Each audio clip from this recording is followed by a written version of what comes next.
Chuba Hubbard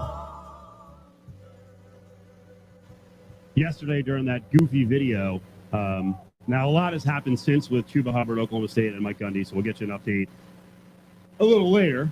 And we'll also hear from Caleb Herring, who played college football, is African-American, was recruited, because we got a lot of questions about Mike Gundy and, you know, what kids are thinking now when they choose colleges. Like, how deep divey are they going into who their coach is? That's coming up in about 10 minutes or so. It's Adam, Cofield, it's Ari. I don't know how to do a lifting motion. I just drew like a square. I don't know. Lift, right? Doing like a buffet tray. We'll lift the ban for a couple minutes on Major League Baseball because I banned it from the show. It's nonsense. You can get it on every other show. We're all getting tired of it. Screw off baseball. Screw off Manfred. Do people hate Rob Manfred so much, and have they been turned off so much by baseball that they actually refuse to watch a very heavily promoted 30 for 30 documentary on ESPN because it did crap in terms of numbers. Like, terrible. The Jordan week to week, and it was very hyped up. Yep. And it was a good documentary. 5.5 million views. The Summer Long Gone, whatever it's called, McGwire-Sosa, which you said fizzled. Long Gone Summer. 775,000 viewers. Well, those 775,000 people probably are regretting their decision, including me. About 1/8 of the audience. What is that? About 12.5% of the audience. Oof. Now, how much of that is it's a tired subject, and how much of that is there's so much fatigue with what's going on right now with baseball that people are like, no, you know what? I don't want to watch anything about baseball. I'm sick of it. I wonder, I don't know what the answer to that is. I did watch it. I wonder how much, I still don't know how ratings are calculated for one thing. Like, I usually don't watch anything live. Like the other day, ESPN and ESPN2 were playing it, I believe. I waited till ESPN Plus downloaded it and watched it that way. Does that count? I don't know. So I don't know how that factors in. But as you're saying, you're just comparing doc to doc, so it'd be factored the same way. Because one of the things I wondered is because it was so bad, because that was an atrocious movie.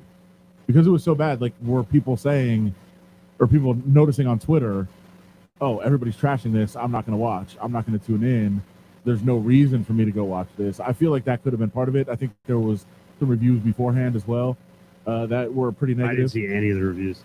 I would never factor in reviews on some documentary on ESPN for any reason that people would stay away. I think it's the obvious. I think people are fed up with baseball. The Manfred owners, players thing has just turned people off, and they're like, I don't care. Right? Because, well, as you said, it turned out to be a complete snooze fest because they were afraid to really address the elephant in the room, and that was both guys were hopped up on PEDs.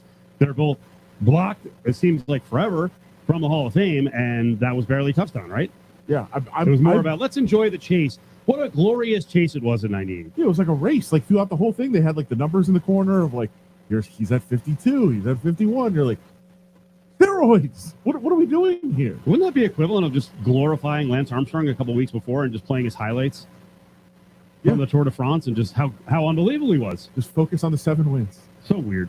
It was so weird. And, like, I would have watched 2 hours just about, like, the steroid issue. Yes. Like, that's what I thought it was going to be about. So did I. That's so why weird. I was excited. That's why we were going to watch it. Then it really did not address that at all, and I don't get it. I don't get why that was the case. I would have been much more interested. Maybe, McGwire participated in it. Maybe he had, some influence, although he did address it, and then he once again said he would have done it without the steroids, which really annoys me. That take has always really annoyed me. But yeah, the whole thing was very disappointing, and I'm kind of thirsty for baseball right now, so I was excited to watch it, but that's not really what you got. Sammy Sosa, quote, "Of course I belong in the Hall of Fame." I am 100% behind him on that. Now, this is where he gets into trouble. The numbers don't lie. They do. Well, they do, but everyone's numbers lie. Sure. Or I'll say lots of people from that era, their numbers are a lie, including many pitchers and hitters all over baseball. Sure. Now, it didn't work as well for them, where they were hitting 65 and 70 bombs, but there were a lot of people who had their performance enhanced, their numbers exploded, and it goes both ways. Pitchers pitchers' numbers, if you pitch really well in that era, in spite of the fact that everyone was now hitting 15, 20% more home runs, then you're either amazing Or Maybe you were juicing too. like you were counteracting the juice with your own juice. Yeah, that's possible. Although I also think you could, that if you're juicing and throwing harder, that can contribute to more home runs. Maybe. Okay. I don't know. I don't know how to weigh that era.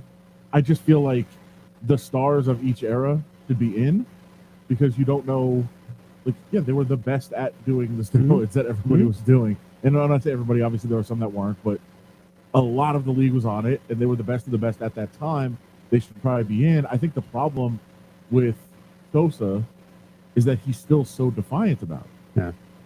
I mean, realize on the Hall of Fame thing that when they did a league/players association mandated test, it was like over 100 of 600 players tested positive. Yeah.